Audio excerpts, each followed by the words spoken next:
만약에 단일화를 안 하면 이준석의 미래는 있는가? 선례가 있지 않습니까? 심상정 후보 같은 경우에는 단일화 안 해줘서 정계에서 은퇴했죠. 만약에 단일화가 안 돼서 이재명 후보가 대통령이 되는 그런 상황은 이준석 후보한테도 재앙에 가까운 상황이다. 그리고 그 모든 비난을 온몸으로 받아들여야 되는데 그건 역시 쉽지 않을 것이라고 보고요. 지금 보수층에서는 이준석 찍으면 이재명 된다. 이건 굉장히 먹히는 것 같아요.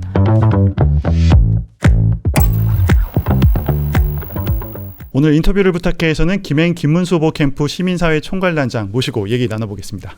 안녕하세요. 네. 먼저 일단 선거 이제 얼마 남지 않은 상황이라 굉장히 많이 바쁘시죠. 네. 어저께 충청도 일대를 돌았어요. 네. 그래서 이제 마지막에 아산까지 갔었는데 네. 지난주하고 아주 분위기가 다르더라고요. 근데 특히 이제 아산에 계신 분들이 일반 시민들이 막 와서 네. 원래 충남에서 이겨야 대선을 이긴대요. 네. 그러니까 이제 충남에 그 예컨대 충주, 흥덕 이런 데는 고기 그 지주라고 전국 지주라고 똑같아요. 그러니까 일종의 바로미터인데 네. 충남이 디비졌어요. 막 그러더라고요. 실제로 디비졌다고. 현장에서 느꼈을 때 네. 분위기 변화가 막 느껴지시나요? 굉장히 그 일주일 새의 분위기 굉장히 반전이 있는 것 같아요. 서울하고 오늘 이제 서울하고 경기도 유세하거든요.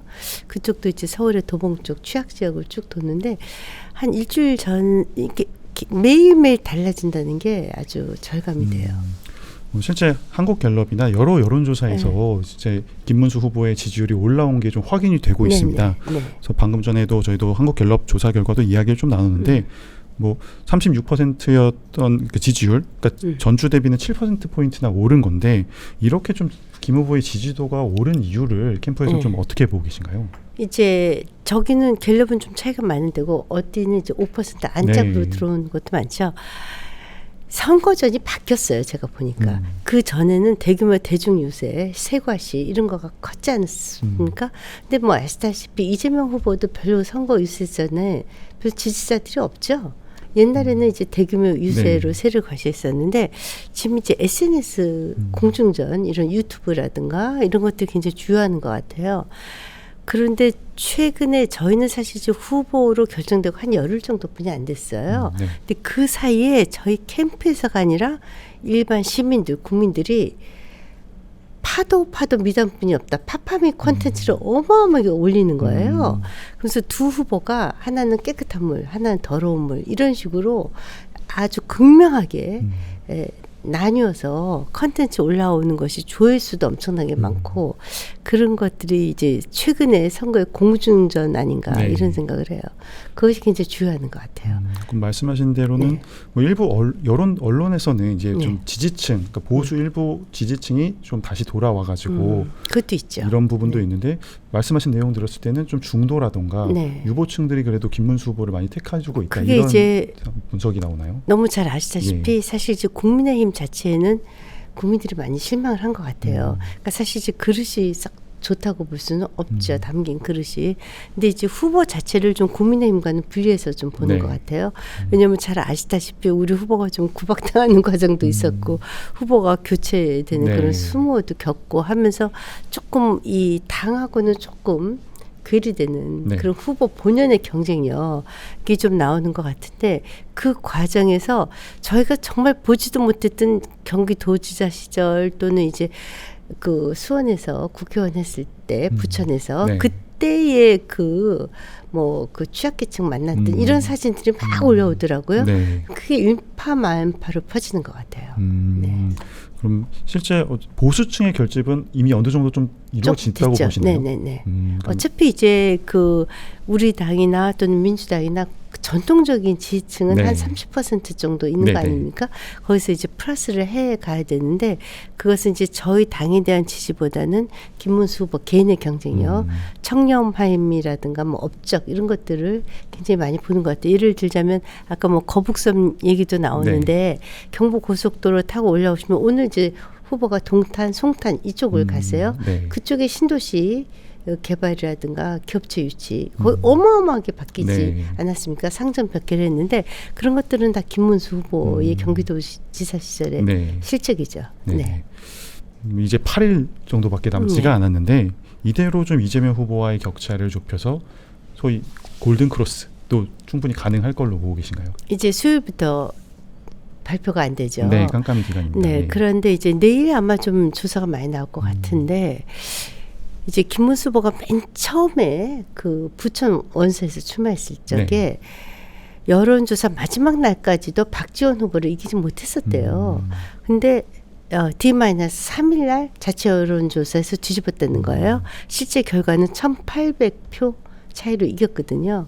그래서 저희는 이제 그 내일 조사가 많이 발표되면 그때 많이 좁혀질 것으로 네. 보고 특히 이제 서울하고 충청도가 뒤집혔다는 것은 굉장히 긍정적인 신호로 봐요. 왜냐하면 네. 그래도 이제 지역 기반으로 볼 때 PK, TK지요. 경남, 경북 이 지역은 그래도 결국은 결집을 할 것이기 때문에 그걸 저희는 굉장히 기대하고 있죠. 뭐 주말에도 그렇고 개혁신당 이준석 후보와의 단일화 이야기가 굉장히 많이 네네. 나왔습니다. 네. 오늘 이제 김용태 비대위원장도 관련된 좀 제안을 추가로 하셨고, 근데 단장님께서도 지난 인터뷰, 언론 인터뷰나 이런 부분에서 단일화를 간곡하게 요청을 하시기도 했는데 네. 이 후보는 공개적으로는 단일화는 없다 이렇게 좀 선을 긋고 있는 입장이고 실제 투표용지도 지금 후보들의 이름이 들어간 채 이제 들어간 그렇죠. 상황입니다. 그래서 1차 좀 시한이 지나지 않았냐 이런 분석도 나오고 있는데 뭐 현재까지 좀 단일화가 좀 이렇게 평행선을 그리는 부분은 어떤 이유 때문으로 보시나요? 근데 이제 그 안철수 후보와 윤석열 후보의 단일화도 3차 토론 끝나고 사전선거 직전 날짜에 이루어졌어요. 그래서 이제 그 미래가 그 보장되어야만 하는 후보이기 때문에 3차 TV 토론 끝나고 아마 수요일이 그 골든데이가 되지 않을까. 그렇습니다. 이제 목요일부터 사전 투표가 진행이 되니까, 그러니까 사실상 이제 오늘 월요일이니까 월화는 아마 이루어지지 않을 거예요. 골든 타임은 수요일인데 저는 그래도 좀 긍정적으로 보는 편이에요. 왜냐하면은 이제 선례가 있지 않습니까? 예를 들자면 심상정 후보 같은 경우에는 단일화 안 해줘서 그리고 정계에서 은퇴했죠. 저희 캠프에 그 이인재 고모님이 와 계세요. 이인재 고모님이 그 김대중, 이회창 두 분 싸울 때 500만 표 가져가시는 바람에 결국 이회창 후보의 당선을 저지하는 아주 결정적인 역할을 하지 않았습니까? 이인재 고모께서도 그 얘기를 해요. 그때 500만 표 가져간 거를 평생 극복을 못했다고. 예를 들자면 지금 보수층에서는 이준석 찍으면 이재명 된다. 이건 굉장히 먹히는 것 같아요. 그러면 지금 상권 분립 체제가 무너지고 총통제로 갈 수도 있는 이재명의 독재 반민주 세력을 막기 위한, 그거는 아마 이준석 후보도 굉장히 절실히 원할 거예요. 그것을 막기 위한 유일한 방법이라고 할까? 그거는 이제 그 단일화인데 만약에 단일화가 안 돼서 이재명 후보가 대통령이 되는 그런 상황은 아마 그 이준석 후보한테도 재앙에 가까운 상황이다. 저는 이렇게 봅니다. 말씀하신 그런 어쨌든 보수 후보 당선을 위한 좀 명분도 굉장히 중요할 것 같은데 이준석 후보에게 어쨌든 실질적인 어떤 뭐 단일화에 참여할 수 있는 동기, 어떤 유인도 필요할 걸로 보이는데 김용태 비대위원장도 어떤 조건을 제시하라고 했을 때 단장님이 보셨을 때 이준석 후보가 원할 수 있는 어떤 카드, 어떤 조건을 좀 내밀 수 있다고 보실까요? 근데 이제 예컨대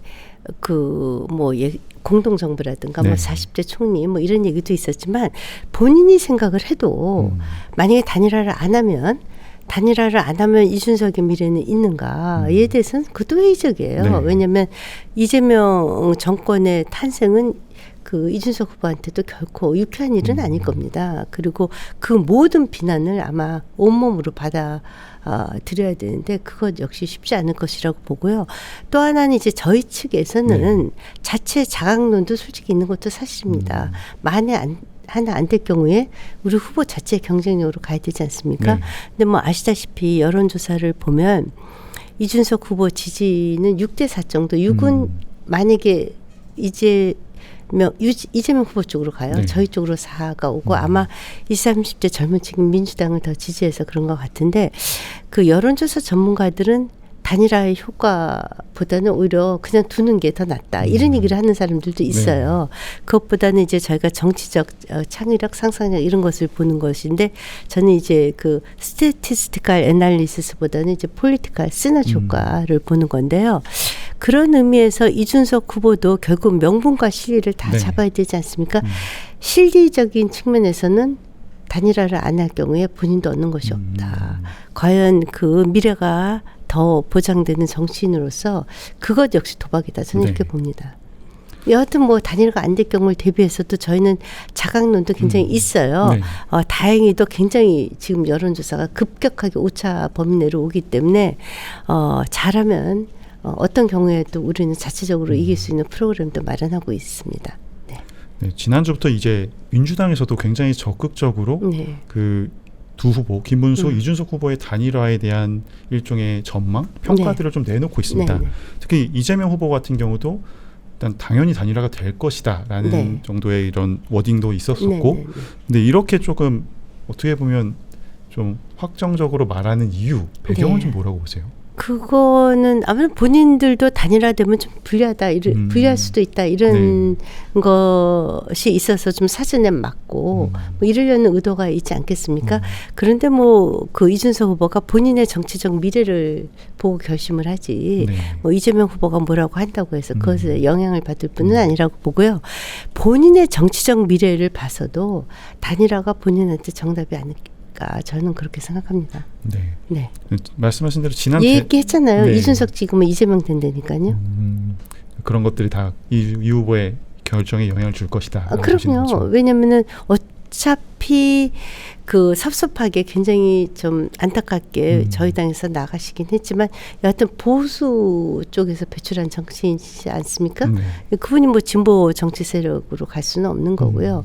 자칫 이번에 스탠스를 잘못 잡으시면 제가 이렇게 얘기하면 섭섭하시겠지만 이재명을 만들고 싶진 않을 거예요. 대통령으로. 네. 네. 어차피 그냥 나오면 3등이잖아요. 네. 네. 10% 밑으로 떨어질 거고. 네. 그럼 이대로 갔을 때는 만약에 3자가 다 나온다고 하면 네. 이준석 후보는 10% 어차피 이하로 네, 그렇죠. 10% 이상은 득표가 좀 어려울 걸로 보시죠. 마지막에 이제 사표가 좀 있긴 할 겁니다. 왜냐면은 모든 유권자들은 되지 않는 후보한테 표를 주는 건 좀 주저하게 되거든요. 네. 선거 막판에. 그럴 경우에 본인이 얻는 것이 과연 있을까. 그러니까 이인재의 길이나 또는 심상정의 길을 가기에는 그분들의 정치적 결과를 보지 않았습니까? 네. 그런 점에서 좀 현명하게 판단할 거로 보고요.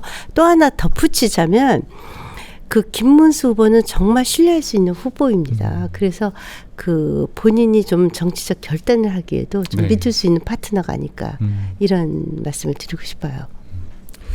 사실 지난 대선에서도 네. 안철수 후보랑 윤석열 대통령의 그 단일화가 상당히 직전에 이루어지긴 했습니다. 그렇죠. 그때도 6일 전으로 알고 네네. 있는데 그러니까 이번 주 수요일. 주죠. 네. 그러려면 사실 어느 정도는 좀 단일화 시간이 사실 오늘 월요일, 화요일, 수요일이라고 한다면 물론 이 정치적 결단이라는 게 네. 굉장히 짧은 시간에도 가능은 할 텐데 충분히 시간적으로 여유나 이런 조건들은 이미 가능하다고 보시고 아니 있는 이제 건가요? 저희가 명시적으로는 뭐 공동정부 얘기도 좀 했고요. 네. 근데 그걸 뭐 문서로 쓸 수는 없는 거 네. 아닙니까? 그리고 실질적으로 이제 안철수 후보도 바로 인수위원장도 하시고 그리고 윤석열 대통령께서 장관직 제의도 제가 하신 걸로 알고 있어요. 그 굉장히 좋은 분당이라는 지역구도 받았고 이번에 이제 전당대회에서도 4등 안에 들어오는 네. 그래서 당원들의 사랑도 받았죠. 아마 이준석 후보는 이제 그때 지난번에 이제 전당대회를 통해서 당대표 됐을 적에 저희 당 당원들의 상당한 그 사랑을 받았던 후보이기 때문에 아마 결국은 막판에 단판 형태로 결심을 할 것으로 저는 기대합니다. 네. 그래서 단일화의 가능성은 열려 있다. 아직. 네. 주말 사이에 홍준표 전 시장이 네. 이제 소통 커뮤니티에 단일화를 촉구하는 글을 쓰면서 이제 이준석 후보에 투표하는 건 사표 아닌 미래에 대한 투자라는 언급을 했습니다. 사실 국민의힘 특사단에서도 이제 하와이까지도 다녀오고 굉장히 노력을 하고 있는 상황이었는데 뭐 이런 글은 좀 어떻게 해석을 해야 될까요? 그 홍준표 전 대표님께서는 유독 이준석 그 후보에게 굉장히 애정을 갖고 있는 정치인이지 않습니까? 네. 그런 마련에서 이제 격려 차원으로 보지 그 이상의 의미는 저는 아니라고 봐요. 네. 어차피 사표 으로 좀 지지율은 막판에 떨어지긴 할 거예요. 네. 늘 여론조사에서 그렇게 했으니까. 3등 되는 후보한테는 좀 사표 방지 심리가 있거든요. 네. 그럼 어쨌든 홍 전 시장이 홍 시장은 네. 홍 전 시장님은 늘 이준석 후보를 좀 격려했었어요. 네. 항상. 그냥 단순한 격려 차원으로 네, 저는 그렇게 좀 보면, 봅니다. 네. 네. 알겠습니다. 또 이준석 후보 측에서 이제 국민의힘 친윤 세력이 좀 당권을 매개로 좀 단일화를 제안했다는 네. 식의 일종의 폭로를 하면서 좀 네. 논란이 되기도 했는데 네. 이런 좀 제안들이 그거는 이제 있었을까요? 예. 그 이동훈 예. 그 대변인 예, 수석 예. 대변인 입에서 나온 얘기인데 사실 저거를 믿을 정도로 그 이준석 후보가 그 덜 성숙된 정치인이라고는 생각하지 않아요. 왜냐하면 당권이라는 게 누구 주머니에 있는 것도 아니지 않습니까? 네. 더더군다나 지금 쌍권이라고 하는 권영세, 권성동 네. 그 두 분께서 굉장히 그 당원들의 지탄을 받고 있는데 그분들이 어떻게 당권을 주고 말고 이렇게 네. 할 수가 없죠. 그리고 더더군다나 이제 어저께 그 김문수 후보께서 대통령이 되시면 당권과 대권은 완전히 분리하겠다. 그래서 당에 일체 개입하지 않았다고 하지 않았습니까? 네. 그래서 아마 그 7월 달에 이제 전당대회 해야 돼요. 본인의 경쟁력으로 되는 거지. 아니 권영세나 권성동 그 의원님께서 뭐 이준석한테 줘라 뭐 이런다고 그게 됩니까? 네. 더더군다나 저희가 당원이 77만 명이나 돼요. 근데 이분들의 그 당원 통제력이 그 당협위원장들이나 국회의원들한테 없어요. 만약에 그분들에 대한 통제력이 있었으면 이번에 후보 교체하는 과정에서 당원들이 뒤집지 못하죠. 네. 근데 전혀 가동이 안 되고 있다는 얘기거든요. 네. 그 정도는 우리 이준석 후보께서도 충분히 아십니다. 그래서 저는 이거는 그냥 해프닝이라고 봐요. 네. 뭐 꼭 당권이 아니더라도 다른 종류의 어떤 제안들은 당연히 뭐 있을 수 있는데 네, 되게 이제 네. 당대당 통합 형식이 네. 되면 보통 이제 예컨대 DJP 연합 때도 그랬고 공동정부의 성격을 좀 띠긴 하죠. 네. 왜냐하면 지난번에 안철수, 윤석열 그때 단일화하고 합당하지 않았습니까? 네. 그때 지방선거 공천 때 저희가 어느 정도의 포션을 좀 인정을 했었어요. 그래서 그때 이제 저희 지방선거에 압승하지 않았습니까? 네. 그때 이제 안철수 당에서 오신 분들도 공천을 받았죠. 그런 식의 이제 합당이니까 M&A 하면 각자의 지분과 부채를 공동 책임지는 거 아닙니까? 네. 그래서 그때 안철수 후보가 가지고 있었던 부채도 M&A 과정을 통해서 좀 해결도 되고 뭐 이런 것은 굉장히 정상적인 과정이라고 보지만 막 당권을 준다 이런 거는 사실 아니 당권을 누가 갖고 있어요? 누구 네. 주머니에 있어요? 그거는 좀 말이 안 된다고 봐요. 네. 알겠습니다.